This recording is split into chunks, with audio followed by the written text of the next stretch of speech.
Hey everyone, welcome back to Corporate Decoder, the place where we unpack the secrets hidden inside company reports. And boy, do we have a treasure trove of information today about Smart Sand Incorporated, a company digging deep into the energy sector. Ever wonder how a company that supplies sand for oil and gas wells actually performs financially? Well, buckle up because we are about to find out. We'll also be checking out their risks, their plans, and see if they are really walking the walk when it comes to their business strategies. Stick around to the end for my take on whether this company is a hidden gem or just another grain of sand in the market. And before we dive deep, if you love getting these kinds of nonsense breakdowns of financial filings, make sure to hit that subscribe button and ring the bell so you never miss a video. We also have a Discord community linked in the description below where we discuss these reports even further. It is a great place to connect with other finance enthusiasts and share your own insights. Alright, let's get straight into it. Smart Sand Incorporated, or SND as it is known on the Nasdaq, is filing its annual report. This is their big yearly update, and it is packed with details about their business, their finances, and the risks they face. First up, the management's discussion where they break down their performance. They're a fully integrated sand supply and services company, meaning they handle everything from mining the sand to getting it to the oil and gas wells. They also have this smart systems business, which provides well site proppant handling solutions. Think of it as helping customers manage the sand once it gets to the job site. They've also expanded into industrial products, trying to diversify beyond just oil and gas. Looking at the top line, total revenue for the year ended the 31st of December 2025 was $330.2 million.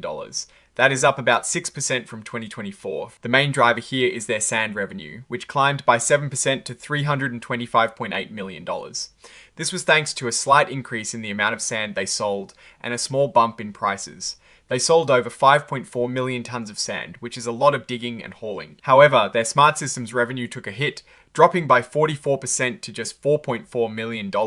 This indicates lower usage of their well site equipment, which probably means fewer active drilling sites or customers finding other ways to manage their sand. Now let's talk about costs. Their sand cost of goods sold went up by 11% to $287.8 million. This increase outpaced revenue growth, which is a sign that their costs are rising faster than they can pass them on to customers. This directly impacted their gross profit. Gross profit for 2025 was $37.9 million, down 15% from the previous year.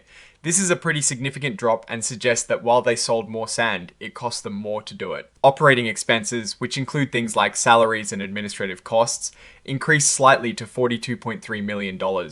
They mention a $1 million payment to a utility provider to support growth at one of their facilities, which is a forward-looking investment. All of this led to an operating loss of $4.5 million.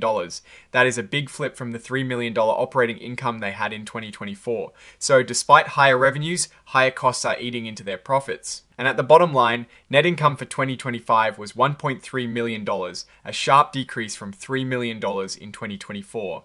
This small profit highlights the pressure they're under from rising costs. Let's quickly look back at 2024 compared to 2023.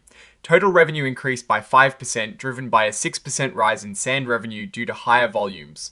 Their smart systems revenue dipped slightly here too. Cost of goods sold increased by 5%, matching revenue growth, which resulted in an 8% increase in gross profit. This is a more positive picture than what we see in 2025. Now, let's look at a non-GAAP measure they use, contribution margin per ton. For 2025, it was $11.96 per ton, down from $13.62 in 2024. This confirms that it's costing them more to produce and deliver each ton of sand. Their adjusted EBITDA, which is another measure of profitability, was $29.9 million in 2025, down from $38.8 million in 2024. This drop is attributed to higher logistics and mining costs. On the cash flow front, free cash flow was strong in 2025 at $32.5 million. This was mainly due to increased operating cash flow, partly from customer prepayments and a payment related to prior year contracts. It's good they generated cash, but it doesn't negate the drop in profitability. Looking at their sand operations in more detail, they have 3 mines, Oakdale, Ottawa, and Blair. Their reserves are significant, with Oakdale having an estimated 71 years of life left, Ottawa 149 years, and Blair 67 years. This is a strong foundation, but it is not all smooth sailing. Their business is heavily tied to the oil and natural gas industry, so any slowdown there directly hits them. They also have a concentrated customer base, meaning the loss of one or two big clients could be a major blow. Competition is fierce in the proppant industry. They mention competitors like US Silica Holdings, Inc., and Source Energy Services. The emergence of regional sand, meaning sand found closer to the oil and gas basins, is also a threat as it can be cheaper than their northern white sand. They're also exposed to operational risks like weather events, transportation disruptions, and increasing energy costs, as their production uses a lot of natural gas and electricity. And then there is the ever-present risk of regulations and health concerns related to silica dust.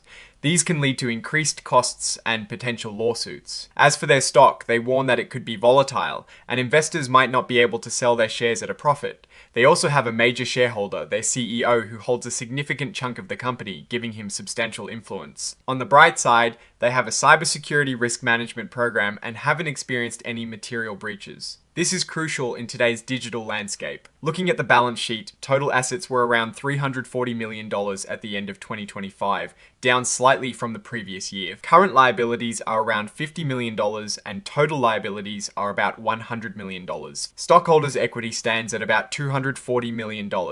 This means, theoretically, if they sold all their assets and paid off all their debts, there would be about $240 million left for shareholders. The income statements confirm the trend we saw in the management discussion. Revenue is up, but profits are down due to rising costs. Specifically in 2025, they reported a net income of just $1.3 million, a significant drop from $3 million in 2024. The share of equity compensation is worth noting, with $3.7 million expensed in 2025.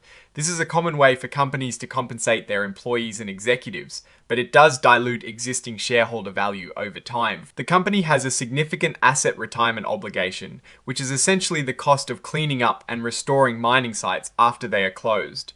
This is a substantial future liability, currently around $22.5 million. The cash flow statement shows positive cash from operations, an increase from 2024, which is good.